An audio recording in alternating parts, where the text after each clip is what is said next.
My name is Hamish Roberts. I'm 60 years old. I've been married for 35 years to wonderful Debs. And 7 years ago, I lost my middle daughter suddenly to a fatal seizure, an epileptic seizure.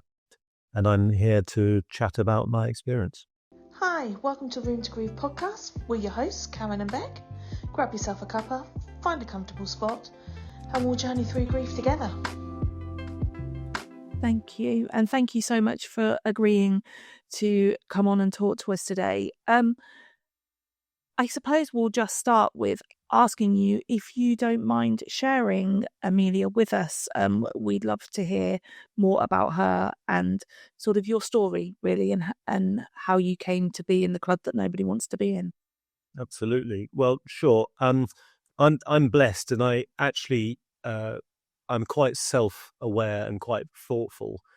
And most of my adult life, I used to give thanks every day for having three beautiful daughters. And I did actually think I am so lucky here. And they were the apple of my eye, as you'd imagine. I'm very lucky. I've got a fantastic wife and three beautiful daughters, and I had good jobs and in a great company and all everything wonderful. And around 16 years old, my middle daughter, Amelia, developed seizures as she started to have small absent seizures. She'd disappear from the conversation whilst talking to people, and she couldn't explain it, and she struggled to sort of say what was going on. But we noticed a few of these things. She'd just go a bit quiet or start mumbling, only for 2 or 3 minutes, but it was enough to be disconcerting. And the long and short of it, we went to a doctor, and the doctor sent us to a consultant. The consultant said, epilepsy. And we thought, hooray, we've got a condition. We got something that needs a pill, and that will sort it all out. Let's do the pill bit now. And we'd heard of the word of epilepsy, but we didn't know anything about it. And I think most people since, I've learned a huge amount about epilepsy, but it's very common that very few people understand it. And especially the fact that epilepsy can be fatal. So Amelia was a very, very plucky girl. I would say this because I'm a biased parent, and I expect that everyone who listens to your podcast and everyone you know are all biased towards their children. But my girls, all three of them, are very gorgeous, great fun, very bright, very smart, very funny, and they're all very gregarious and marvelous friends and things like that. Amelia was plucky, courageous, kind, funny. She was bright, adventurous, cheeky, and all the way from as a little girl. She got on very well with her sisters. Nothing unusual about normal sibling rivalry, but they were very tight as a team. And I remember when my youngest, Kitty, was born, Deb said to me whilst I was holding another third daughter in my hands, saying, "Oh, I hope you're not too disappointed that you haven't got a son." Not at all. Three girls, like King Lear. King Lear had three daughters. So Amelia was very sporty. She was captain of her school lacrosse team and her university lacrosse team. She was a brilliant singer. She had a beautiful voice. Actually, all my girls had wonderful voices, but she sang in quite a posh choir and went on tours. And this epilepsy thing, she sort of took in her stride. She used to take piles of pills a day trying to control the seizures. And it's very complicated. The brain, as I'm sure you guys are aware, is a very complicated thing. And the goal is to stop the seizures. Seizures are not good. They can be damaging to the long-term effects of the brain. But after about 4 years, Amelia was classed as drug resistant. They tried 15 of the known drugs. Wow. But none of them would control the seizures. They were these absent seizures, but when she was in her final year at university at 2021, her seizures morphed into tonic-clonic, grand mal seizures, where she'd fall to the ground instantly and quite violently as well. And that was terrifying for all around her. The big part of the pills were they made her very tired and helped her struggled with her concentration, which meant that she didn't get as good at A-levels as she wanted because she felt great difficulty studying. But she did very well and got a place at university. where she made loads of friends and carried on playing lacrosse and did lots of young people stuff. And her last year at university, where she's just coming up to graduate, she was studying criminology. These tonic-clonic, the grand mal seizures started to hit her, and she had 9 of those, and the 10th one killed her. And she died 4 days before Christmas, when she'd just come home from uni. My 2 other daughters were home from university and school. I'd just flown in from the States from a business trip, and we're just settling into the house ready for Christmas. And she had a seizure and was killed instantly. And that was an earthquake. That was the earthquake in our family. We had no idea that epilepsy could kill. It was as if our lives ended there, or my life ended there. And so it was. We then had to go through the concept of a coroner's report, the funeral preparations, and all that grisly stuff. But most importantly for me, as a husband and a father, and a boss, because I had a big job at work, and I had an employee because I had management above me. I'd lost control. This is it. That night, everything changed. I was in control of everything, being the father of the house and making sure my girls were okay and my wife was okay, and we had enough, and we managed our differences and all that stuff. But it stopped overnight. Yeah. And for me, that was the biggest problem, is that I'd lost control. And I've subsequently formulated 2 theories on this. I think there's 2 types of grief. Okay. I think there's one type, and I'd love to hear your views on this, but one type is where you simply miss the person who's died, and that hole where they should be, and the lack of their noise, or the lack of their smell, or their belongings, or their impact in your life. You just miss them. But the other type of grief is what their death has done in your life, how it's upset all your routines, your rhythms, your relationships, your hopes, your fears, your aspirations.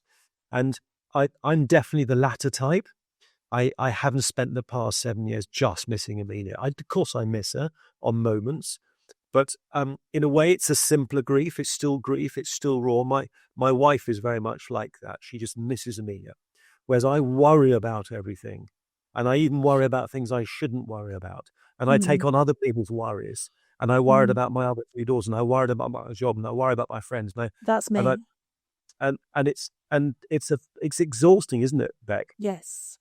And I find it overwhelming, and I find that it impacts my brain's capacity. I felt that before Bradley died, I was very capable, a very quick thinker. I could work in high pressured environments, and now all of a sudden I still can't do any of that. My brain is so much slower. And I don't know whether that's the capacity that grief takes up, or whether that's a lasting damage impact that it has. But my capacity for things mentally, and my capacity to deal with challenging environments, busy, fast-paced environments, isn't anywhere near what it was. And I don't know if it ever will be. No. And it might be a trauma, even though your son had been unwell, but his loss is still traumatic. So it might be, I call it tilt. When we were younger, and I'm assuming you guys are in a similar age bracket that I am. Can you remember the pinball machines, where you bang and flip on? If you jog it, it goes into tilt. And I think I went into tilt. I couldn't. There's certain amount I couldn't take on. My machine stopped playing. There's certain things I just couldn't process. I'd get to the station if I missed a train. It before it would agitate me. Now I just didn't have the capacity to compute missing a train. And I think that's to do with trauma. I think our brains, for defensive purposes, strip stuff back to cope with only what we need to cope with. Yeah. And we start which means that we feel like our brain is a mush. We haven't Yes. got the same capacity. I'd made that up. I've no idea what I'm talking about. It's just what I've assumed is that No, but Karen and I have had those conversations a lot. We felt like, certainly for me, I felt like a lot of my identity was based around how much I managed and I juggled and how many plates I spun daily. For some reason, I'd created myself around this persona, Yep. and then that disappeared. And then I was like, so who the hell am I? Yep. And it very much feels like I don't recognize myself anymore because I just don't have that capacity anymore. And that's definitely conversations, isn't it, Karen, that you and I have had a lot, that we both felt like that. I mean, that's from day one. Even we knew I knew for 2.5 years that it was going to happen, but still, on the day it happened, I was changed forever. But going back to what you said, how you think there's two different types, the missing them and then the change. I feel I've had both. Yes. 100%. I flicked as well. Yeah, I don't think you can do both at the same time, but I definitely have. It's like two sides rather than two separate sides. And it can come like you can have both sides on the same day. Yeah. Like you have that yearning, you still have the yearning, like 2.5 years later, and then you've still got the change, the overwhelm. You become overwhelmed so quickly on tasks that you've always done that you can do with your eyes closed, and you just can't do them anymore.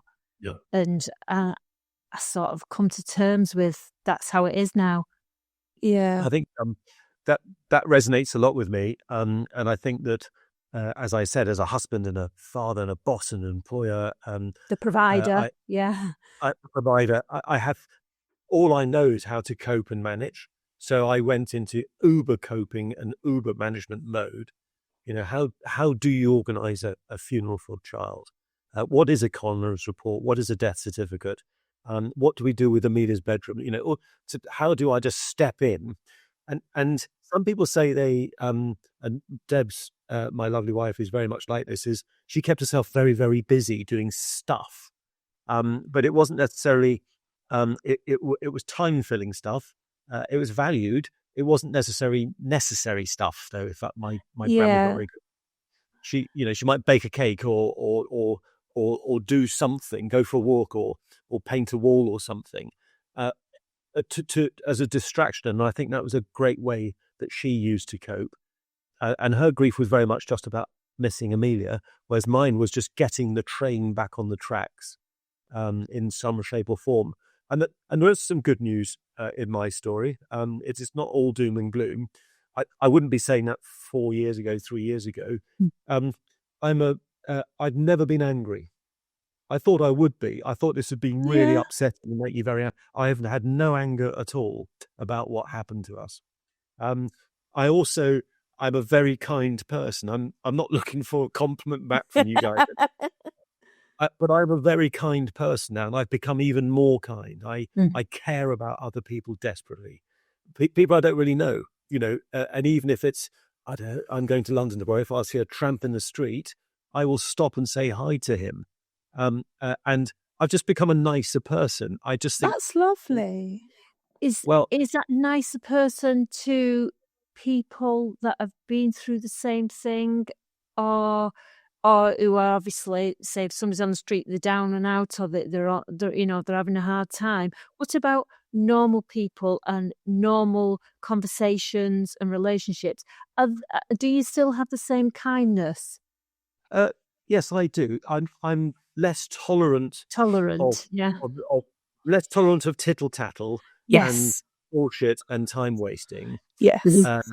But I'm a kinder person, and I think one thing I've learned is that everyone you meet on planet Earth has got some sort of shit going on in their lives.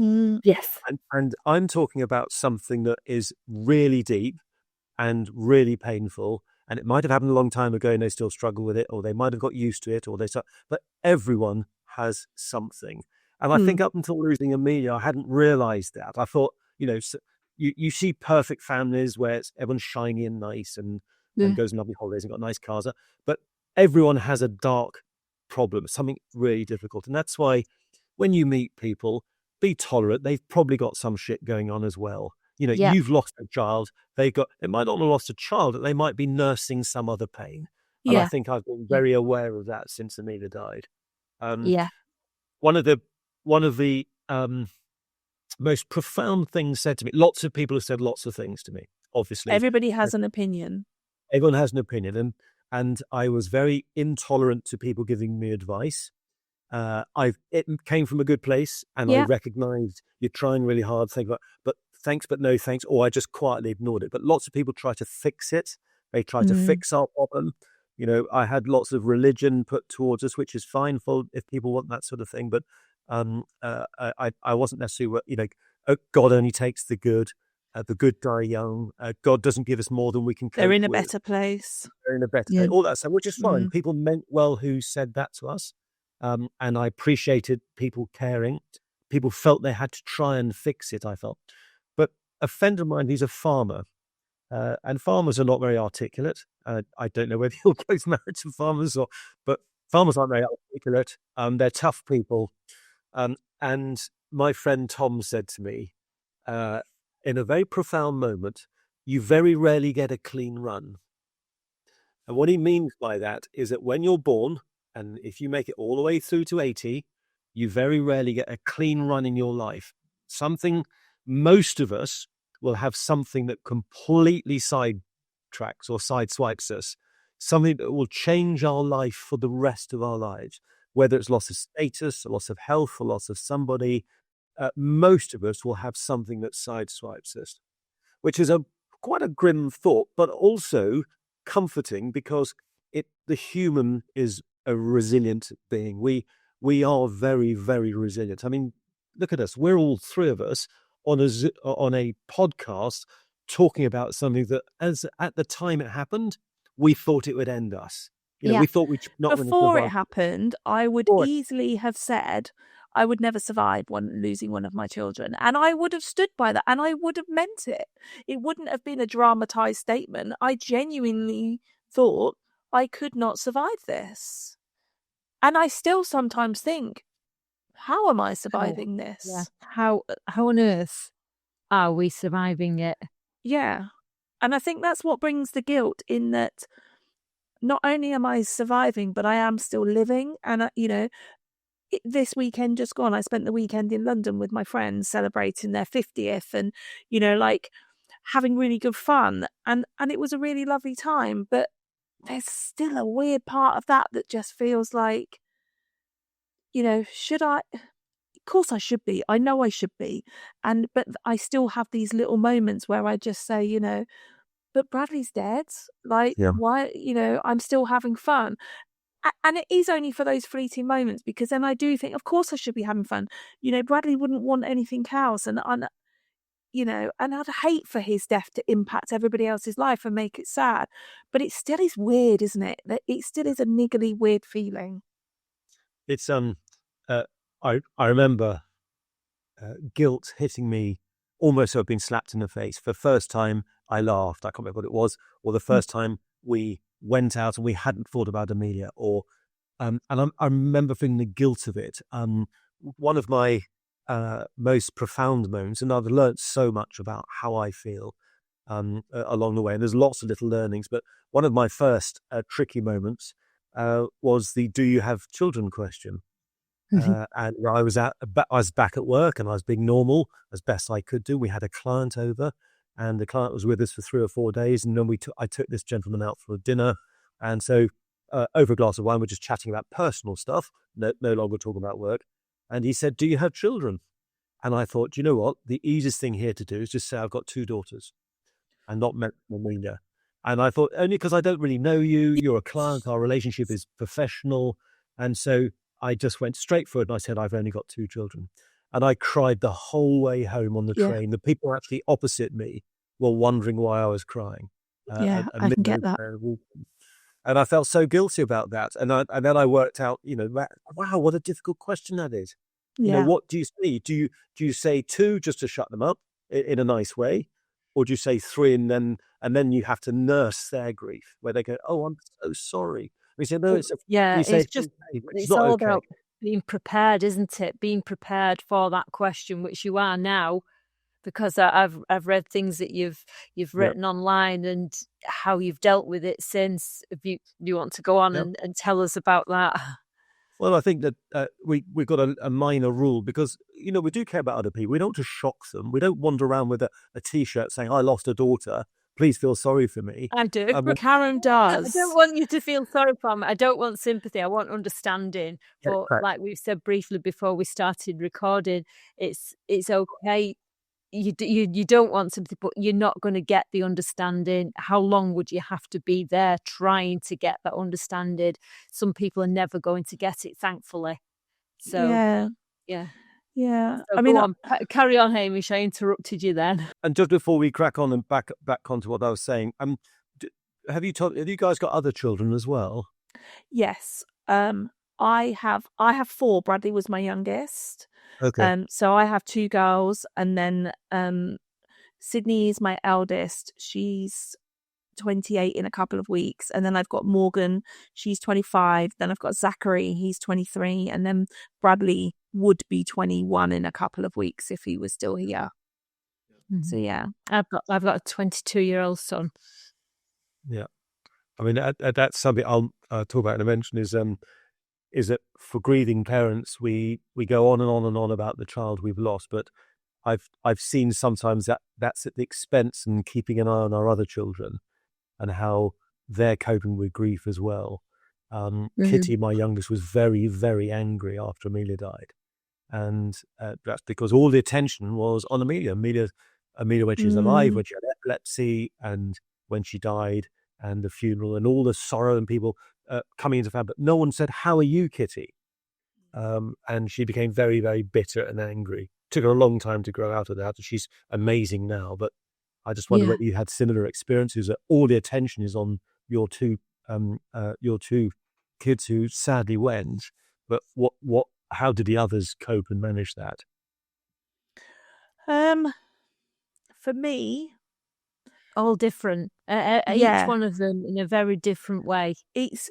That's been the juggling act for me. I think it's a little bit different for us in that it wasn't a sudden death for us. So as much as it was sudden in the respect of Bradley was diagnosed with brain cancer and on that day was given a 0% chance of survival and told he was going to die within 9 months. So we knew instantly he was going to die, but we knew we had 9 months.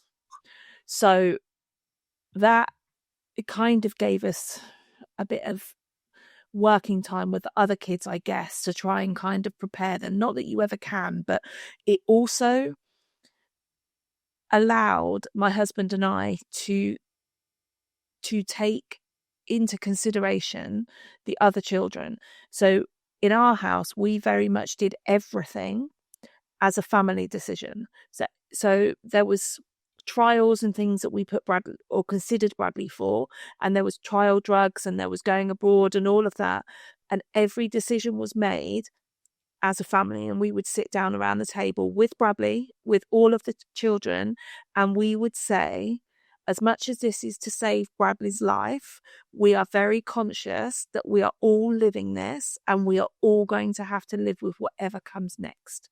So at no point does anybody I don't want anybody to have any regrets, because I know what that does to you, to, mentally, to eat you up in the future. I didn't want anybody to, in 10 years' time, feel like they were never listened to and they were never heard. So that's amazing.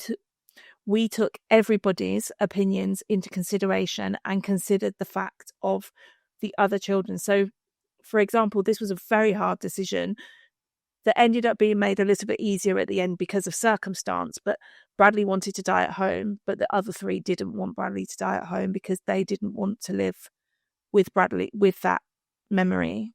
Bradley ended up dying in a hospice, which that is what needed to be done medically.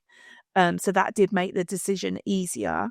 But all of that had to be taken into consideration, that as much as Bradley, it was all about Bradley, it was all about the others too. And so that is a conscious effort that we made the whole way through. And afterwards, it was consciously, his funeral was what they wanted and what they needed, more than, or as much as it was about Bradley, it was about what they needed to. That's incredibly mature to think that way, because as you sort of left the role as parents and became a democratic family. And as Yes. you say, everyone's involved. Therefore, you can't speak now or forever hold your peace. You can't feel any regret later on. But that takes huge foresight to have thought about all that. I think very few people would have done it as elegantly as that, Bec. I think so.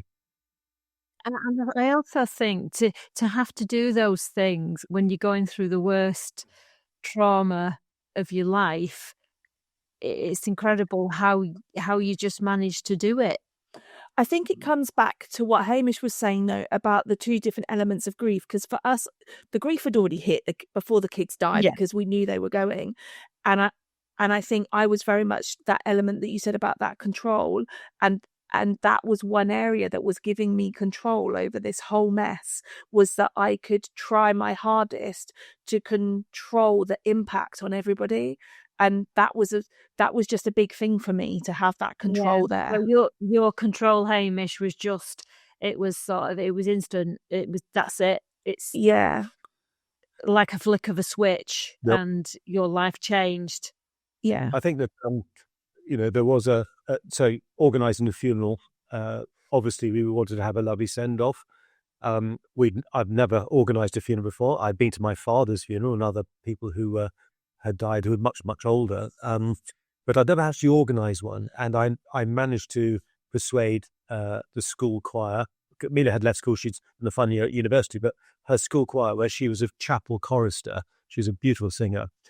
They came down and sang at her funeral. And we, as a family, chose what they would sing in Tring Church, which was absolutely beautiful. Amelia's boyfriend wanted to say a piece. Now, they'd only been together for Amelia a year and a half. So who knows where that relationship, they're university kids, who knows where it would have gone. But giving him a slot at the funeral, where at the end of the day, he'd only been a very, very small part of her life, but that's not the point. And then writing a eulogy, possibly the most difficult thing I've ever had to do. And luckily we had fantastic support from our local vicar, who we knew anyway, Jane. She's an amazing woman. And she gave some great tips. She said, when you're writing your eulogy, write about Amelia, don't write about how you feel. It's not about you. It's not it's a lot of people might go to a funeral and speak about, oh, this is all for me or for us, and talk about the impact to them. It's a lot easier if you just write about the person who's died and bring their life to the forefront for everyone in the audience. And that was really helpful advice. And then she also gave another warning. She said a lot of people will turn up, and we sat at a kitchen table trying to work out who might come, because I wanted to buy everyone a drink afterwards, because I think it was going to be a very emotional day. And we came together with 170 names on a list of Debs and me and the girls, 170 names. And Jane, our vicar, said, oh, it'll be more than that. And I said, oh, can't believe 600 people came. Wow. And it was extraordinary. But Tring Church had the last third of the church was complete standing, every single pew taken. So and it's a situation where you literally could have cut the atmosphere of the night. It was so emotional in there. And that was the biggest round of drinks I've ever bought in my life. But it was a very exhausting. It was a very lovely send off, and the chapel choir from school came and sang him. It was an amazing day, and a very beautiful, beautiful day for a beautiful girl. It is. It is the hardest thing to do. And what do you do? How do you do a funeral? And I think I still question: did I do it right? Was it? I don't know. I mean, I think you can ruminate over every single choice we made about everything, can't we? Decision that you can ruminate, and you can tie yourself in knots, and that's just part of grief, isn't it? Yeah, it's one of the many things. It's self-doubt, and could I have done it better? Should I have done it this way, that way? And that's with everything. Yeah, so it is. I think there's a couple of fears I have. So I've said I'm a much more positive person. I'm a very kind person. I've retired early because I'm lucky to be able to do so, but to spend more time raising money for the Epilepsy Society, which is very Wow, important. okay. We've raised a lot of money for them, and they're funding research to help prevent other people dying. 3 people die a day in the UK. It's a very big killer, and people don't realise how often epilepsy can kill. But I do have fears. I fear forgetting Amelia. Not me, but others. People move on. Our family WhatsApp. I've got a big family. I've got 2 older brothers and a younger sister. We've got loads of kids. And the first year after, on the first anniversary, there was a lovely Roberts family WhatsApp message saying, "Missing dear Amelia today," and everyone joined in. And that happened the second year. And the third year, it sort of fizzled out because people move on.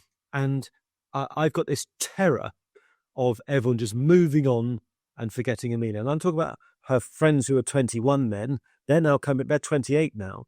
And then some of them are getting married and they've all got their own lives. And of course they should move on. And of course, I remember back when I was 21, I lost a mate who I knew very well. And I haven't thought about him much. My dad died at 80, just coming up to 82. And I don't think about him as much 13 years later. So the human being moves on, but I'm terrified that Amelia's life meant nothing. Her 21 years on this planet, the small impacts that she did make, just disappear into nothing. And I've made some observations about graves in the graveyard, noticing that the graves on the outer side of the graveyard are very, very old, 150, 200 years old. And who were these people and what lives did they live? And who missed them when they died? And how long did the grief last? And I see grief as a pebble going into a pond and the ripples moving further and further out. And one day, when I spend a whole day or a week or a month or even a year not even thinking about Amelia, and I'm terrified that will happen. And I'm not surprised it will happen with others around us who are more who haven't lived it as much as I have. But it does frighten. It's a hysterical fear, and I know it won't happen, but I'm terrified it will. It's still there. It's there. inside you, that fear. That fear is in your heart, I think. Yeah. And it's like a panic some days. It is a panic. And if we do forget her, does it mean that lives don't matter? Does it matter what I do tomorrow? Shall I go and rob a bank?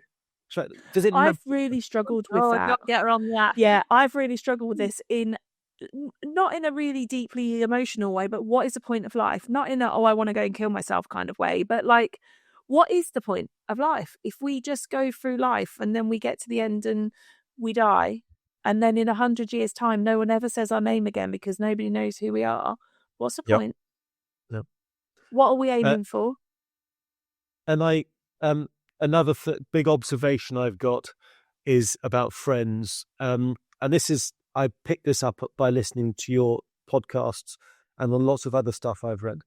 The circle of friends who travel with you in this journey are going to be a surprising group of people. Yes. It's probably not the group you would have predicted would be the group who would be close to you when the event happens, whether it's a loss that you're prepared for, as you two had, or a sudden loss like me. And I found no anger, I repeat, no anger, but I found some of my best friends, who I'm still very friendly with, just were absent. They were around, but they didn't say, they didn't engage, they didn't empathize, they didn't talk. And I found that quite surprising because beforehand I was very close. We could talk about anything. And I've tried to work out why, and it might be because they don't know what to say or how to say it or when to say it, or that they felt that it's a distressing topic that might upset us, or that it's a grubby topic. They're positive friends who we do positive stuff with, and death is a negative thing. It's just a taboo subject. So, but I haven't got the answer, and I'm still very close to them, but I'm still slightly surprised of their coldness. I'm not cross. I repeat, no anger, no, I'm not cross. And yet, on the other hand, some of the most surprising people have stepped forward. And I think it's a common human interaction problem is that even today, we often don't know what to say to someone who's just lost someone. Someone at work has just lost a parent. You often don't. You say, "I'm so sorry," and "Sorry for your loss," or we had 1,000 cards, but a lot of them said, "Thoughts and prayers are with you," and these are stock statements. These are they're throwaway lines. But some of the best things said to us were by the people who you'd least expect them, and they say, "I can see your pain. Tell me about Amelia and let me cry with you." Yeah. And that's a beautiful thing because we're dying to talk about our children. But I think people don't, they say benign things so that they don't have to sit there and watch you cry because that makes them feel awkward. Yes. So I did find there's two types of people. Those people who said shallow placatory stuff, all from a good place, but shallow placatory stuff to avoid the bigger topic. And those people who were not afraid of looking in the eye and saying, "Tell me about your child and let me cry with you. I can see your pain. Yeah. I can't feel it. I can see it." And I thought that was I learned that. There's a very comforting statement from people. Is be brave enough to carry somebody else's pain because a lot of people run away from it. And I think, I do also think that, yes, there is take everything on board. We all know that friends change towards us, but I think we change towards our friends as well. Yeah, we do. And I think it works two ways, and we decide who we can then take on our journey as well. I think it is a two-way street. Once you get to a certain position, a few years down the road when they've already been diluted. Yeah. And then you sort of get a bit, do I need you in my life as well? And it's quite brutal, really. It is brutal. And we feel, I know I'm kinder and more tolerant about bigger stuff and less tolerant about tittle-tattle nonsense. But I'm also a bit more selfish. I'm choosing who I want to be friends with now. I don't want to make small conversation with people for the sake of it. I'm neighborly with my neighbors because it's important, and I respect them. But they're not my friends. I'm very friendly with my colleagues at work. When I was still working, I've now retired, but I still keep in contact. I'm very friendly with people, but they're not my friends. Yeah. And even with my close friends, I say it as it is now, much more. I was on New Year's Eve. I went to a New Year's Eve dinner party, so it wasn't noisy. We're too old for that. But at 11 o'clock, I said, "I'm going to bed. I'm tired now. This evening's run its course for me. I'm going to bed." Whereas before, I would have out of politeness or out of social etiquette, I would have hung round and seen the new year through. So I'm a little bit more selfish with my time. And I'm enjoying that. It's good. It's not bad selfishness. It's not selfishness for gain. It's just almost selfish. freeing and cathartic, isn't it? It Getting the most out of your life. Yeah.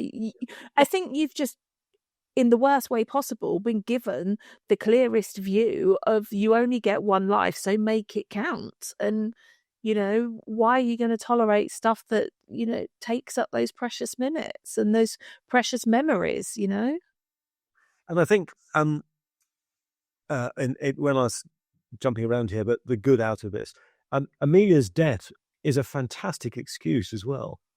If you want to cut a conversation dead, or you want to leave someone who's boring you at a party, or, you can suddenly pull the Amelia card and disappear off. And they'll say, "Oh, no, they're grieving." And it's a great get out of jail card. It's a fantastic get out of jail. I use it quite often, Hamish. And I do it with no guilt on that one. I sometimes pull that one mercilessly. I do it with a smile, and there's a reason why I do it with a smile, because before, when Emily was poorly throughout our journey, she used to say, "You played the C card, Mum." And I go, "I have." "Oh, good on you." So now when I play the grieving card, I can imagine her going, "Go on, Mum, Yeah, good. play Good. that card." Yeah, exactly. Because we spend too much time in conversation with people, not quite meaning what we say and saying what we mean. We're being socially nice, aren't we? Yeah. Now, I'm not saying we should be all sort of Donald Trumpian brutal, and Yeah. we should just be a little bit more direct. The world will be a more comfortable place if we're just a little bit more honest, I think. Yeah. Some of the Yeah. stuff. Yeah, I think so. I think so. I think there's just so much of us that changes with the whole grief thing. And there was an article we were talking before we started recording, Hamish, that I read that you wrote about how much of me now is middle age and how much is me is grief. And I guess we'll never know whether we would have just turned into these people anyway, or is it that grief accelerated it? And were we always going to end up here? Or is it that grief created this new version of who we are? I don't really know. It's Well, hard, isn't it? it is very hard, but it's a good observation. There's always a part of me that I was always going to end up being a curmudgeonly old bugger with no friends. I was going to do that anyway, with or without that. But the middle age thing. Every time I have a pain in my chest or my knee hurts or whatever, I've got a heart attack or I've got this cancer or what. So I've become more paranoid and more of a hypochondriac, as my wife will very, very gleefully remind everyone. So every single murmur is going to be terminal. So I'm much And more is aware that the of my same with your other girls as well? Because I'm like that with my kids. If they say they're ill, I'm petrified they're dying. Yeah, I'm terrified of another shock to our family. Yeah. And I'm terrified of my other two girls being unhappy or having an illness or having and when broken they're unhappy, like my son Zachary, he came home from work yesterday. He was just tired and he went to bed a bit early.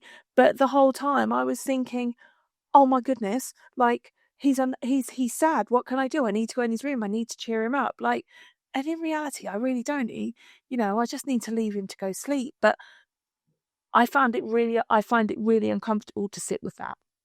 Yeah. And I think that just because we've had one piece of bad news, the biggest it gets, it doesn't get bigger than this. It doesn't mean to say we're immune for some other shocks in life. And that does frighten me as well. But now we've become immune to death. Yes. And actually very common. I mean, you guys in the work that you're doing in this podcast have come across a whole community of people, and you've brilliantly collected them all together. We can all talk about this stuff, but it's very prevalent. Parents who lose children is a very, very sadly common problem. Yeah. And it used to be much, much, much more common. Yeah. But so I think that my tolerance to I worry terribly about what's happening with my children. In fact, I've become overprotective. I over interfere.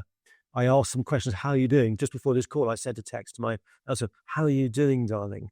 And I'm very concerned that they're not thriving. And I ask them how are they with their grief? They both got phobias of ambulances and blue lights from what happened, what they witnessed that night. And I know they've been through lots of therapy and they're doing well. But important, it's all about talking. They talk to us, and I'm talking to you now, and you talk to your community. We need to talk about these fears and things. Yes, definitely. But I think that also links back to what you were saying about the friendships as well. It's not always easy to talk about the people to talk to the people in your circles, is it? And therapy isn't always easy to be accessed either. So I think that becomes difficult for a lot of people as well. I mean, I know, like, just in our household, as much as we all deal with our grief, we talk about Bradley very openly, very casually, but I wouldn't say we ever sit down and say, how's everybody doing today? Because we even between me and my husband, we don't do it.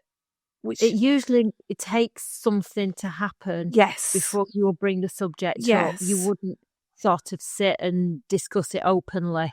No, because I almost feel like my husband's really struggled differently to me in his grief, in that he got into a really bad place and life became very hard to live around him for a while. And I almost feel like scared to bring it up to him because he's doing so much better at the minute. I'm so scared of putting him back into that awful place where life was unbearable with him that I don't mention it unless he does. And I get that that's really wrong, but it's self-preservation if I just don't want to tip him back there because I can't handle that. I think it's I'm going to have a go at explaining what that is, Bec. I think that you are the mother of your family. You've held everyone together. You're very open the way you think and talk. When you talk, it's all about others as opposed to self, because you're a mother. That's your job. Your job is to provide the nest for everyone. But that progress is never linear. People's grief, the fact your husband's in a good place right now, if you ever were to reopen by saying, you're in a good place now, but can we talk about how you were then? Your fear is you'll open a wound and you won't be able to reclose it again afterwards. And I think that's a controlling instinct. I do, and I've heard nothing from my eldest daughter for a while, and she's okay. I will stop and double check. Are you sure you're okay? Almost as if I'm looking for something to help her with, almost trying to manufacture a situation that I can jump in and control. Because I control. That's all I do. I fix and I control. That's my job. And it might be that's just my very nature, all from a good place, but it might be my very nature. And she might not want that anymore because she, we had a very difficult one last year. We had the most wonderful wedding. The best thing to happen to us in the past 7 years was when Lily, my eldest, married her lovely husband, Jordan. And we wanted a wedding at home here. It was the first big party we'd had in a family or big event since Amelia died, since her funeral. We hadn't done much between then. And Lily said, Dad, I'd love you to walk me down the aisle at church. It's the same church where we had Amelia's funeral. And I'd like you to make the father of the bride speech. And I said, I have to be very honest with you, I'm really struggling with this. I'm struggling with the whole I love Jordan very much. Oh my God, he's the best thing to have happened to us since Amelia died. He's just a fantastic young man. And they're very happy in it. But being very open with Lily for 2 or 3 months before the wedding, saying, I'm really struggling with this. I'm not sure I can do this. I'm not sure, because to me, this whole day will be Amelia's not there. It's not that it's your day, it's Amelia's not there. And Lily said, that's really upsetting. And I said, I know, so let's keep talking. But by talking about things in massive detail, we didn't open any wounds, but we managed to get stuff off our chest, and we end up with a very happy day because of that. And you could sense it in the congregation. And sometimes it's just being brave to do that, isn't it? So yeah, fair play. Well done. Yeah. But I think that's also a little bit like you've shared your control with the girls for that day. You've let them, you haven't took over, you've let them, you've all discussed your boundaries. And by doing that, Amelia was mentioned probably threefold from all of you. Yeah. And that's absolutely right. And it's we are very close, and we don't just sit there all day long talking about Amelia. But if someone does, they do it naturally, and they don't guilt the rest of us. And we do something on the anniversary of her death, which I don't think is necessary, but the girls want to do something, because to me, people get confused about anniversaries. I think the day that Amelia died was just a day. It meant nothing to Amelia. It's just a day she's alive and then she's dead. Whereas to us, it was an earthquake. So I think the days we should remember are Christmas days and her birthday, because those are days that were special to her. Everybody's different, and I agree with you. I don't even want to think of the anniversary of the death. I really don't. We just get through that day. But I do like it acknowledged. Yeah. And lots of other people send you messages, don't they, Karen? Yeah. And the messages obviously diluted every year, like you've said. But a birthday is very special, and I think you feel the same with Bradley's birthday, especially when it's, I don't know when it was her 18th and when it's Bradley's 21st. Yeah, Valentine's Day is Bradley's birthday, so it will be his 21st on Valentine's Day. I agree. Birthdays are birthdays really hurt still. Yeah. And also, it's another reminder of how old Amelia would be 28 now. So, and we wonder, what would she have been? What would her life been like? What, Yeah. all this stuff. Birthdays really hurt me. I feel very sad on Amelia's birthday. But the death day is just a day. It's more for other people. They lots of people remember it, and we get lots of messages, and I respond to everyone. But I think that my body seems to know those dates are coming up before my brain does. Like I was saying to Karen, mentally, I feel like I'm doing all right with Bradley's birthday being in 3 or 4 weeks, and I felt like I wasn't in quite so much of a pit of despair as what I put myself in last year, but the last couple of days, there's something about my mood that's off, and I'm a bit snappy, and I feel a bit short-tempered, and I feel oversensitive to stuff.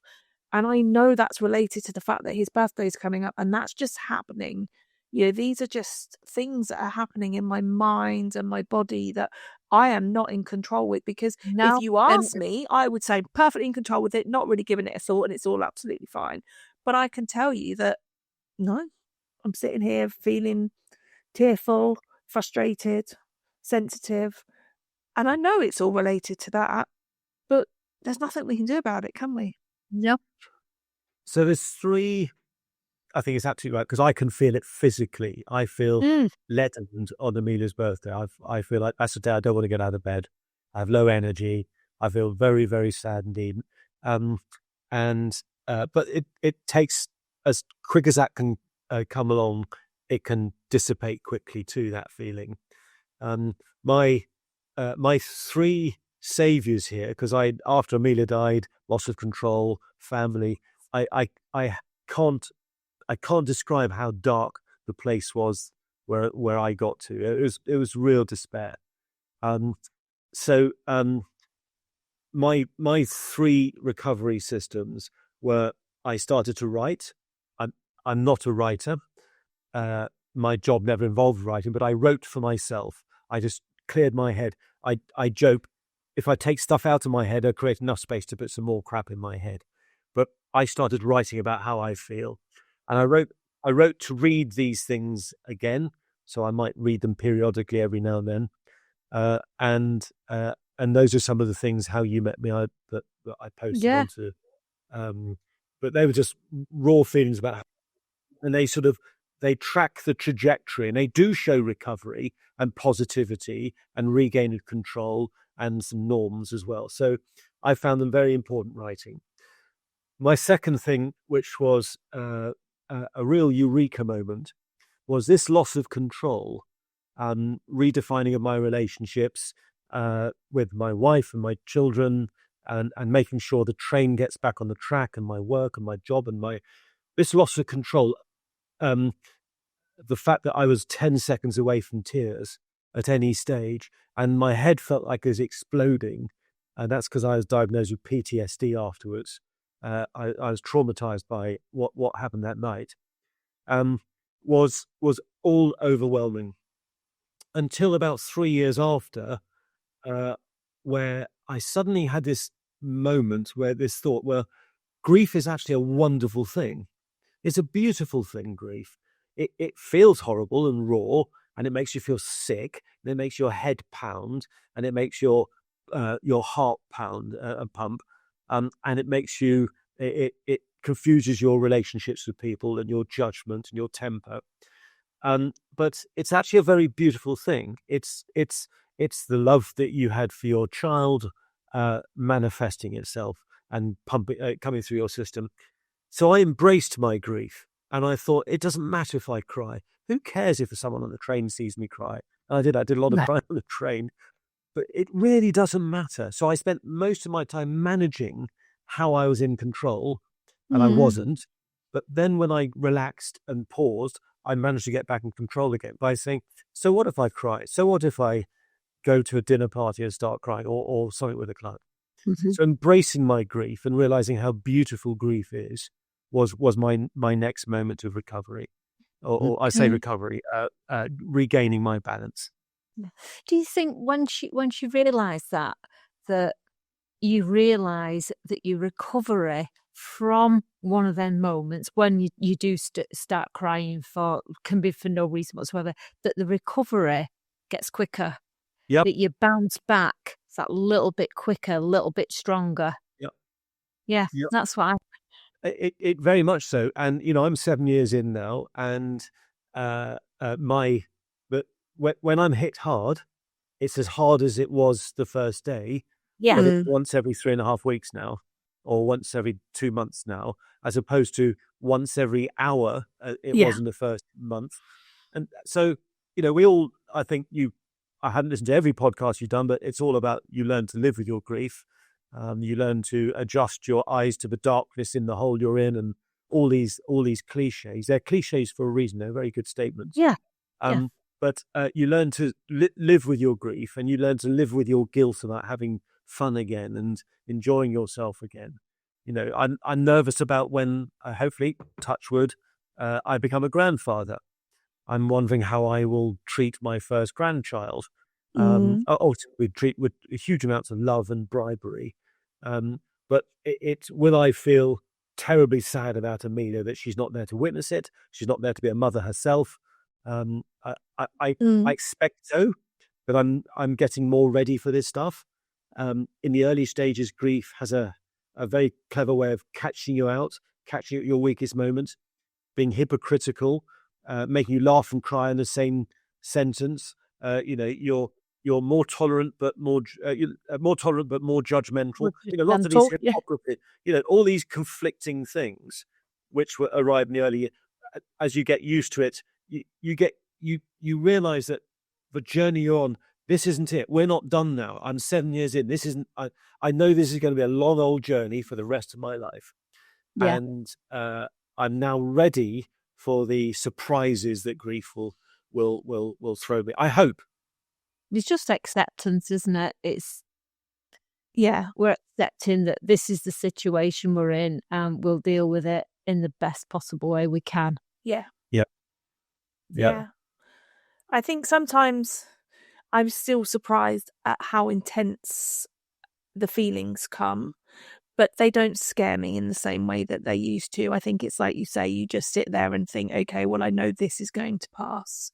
So you just sit with it until it does. Yep. Mm-hmm. And I think that was the biggest fear for me in the beginning, was I was almost too scared to cry because I was scared that I'd never stop. Yeah. And that is very human, very human. I mean, the last thing that I did to help my journey, so writing, giving in and embracing my grief, and the last thing is helping others. So I love the charity work that I do. I've become a grief listener at a local Florence Nightingale hospice. So I listen to people with their struggle. It's not about me. I just listen, and I help them interpret their feelings. And I mentor a young chap at a local school through a charity. Listen to him and talk to him, and I found that incredibly rewarding. And then there's fundraising for epilepsy. So I think I'm very lucky. I realize not everyone can do this, but I'm very lucky that by spending less time wallowing in my own misery and trying to help others helps me myself. Yeah. So, and I think that is a gift, a surprising gift that's come out of this thing, helping other people if I can. And I think what helps all is just being kind to yourselves, listening to your body, listening to your mind, listening to your moods. Especially Bec, you and I seem like control freaks. Being in control, loss of control, we fight how we're feeling ourselves. Yes. And giving into how we feel.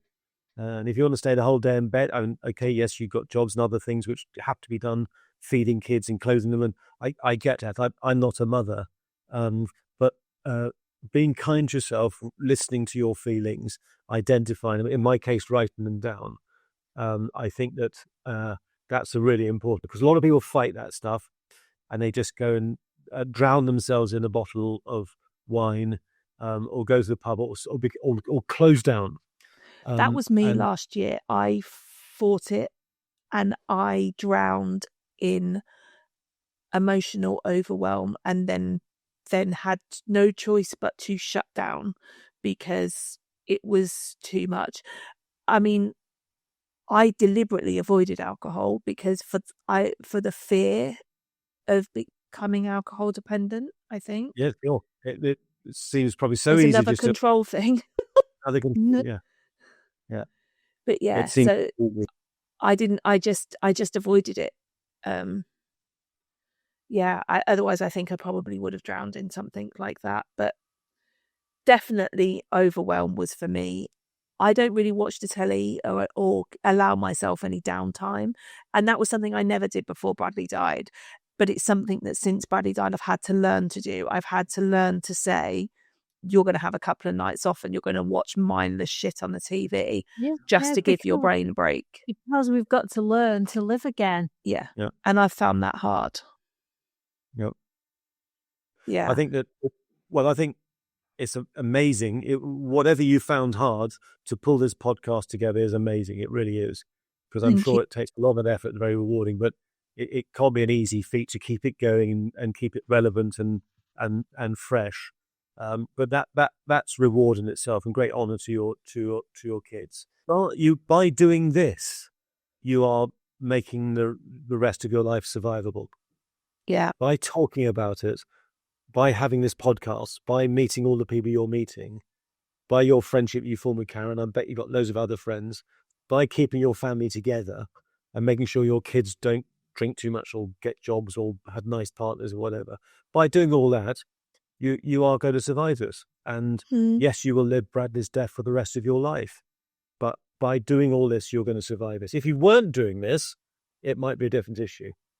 As I've seen with other friends of mine who've, I won't give the details, but there's a couple we know who lost a son in a farming accident. He was 21 as well. He's actually buried next door to Amelia, and they are struggling so badly. If they're listening to this, I do apologise, but no details there. But they really, really are completely different places. They are chalk and cheese, and they're really struggling so badly.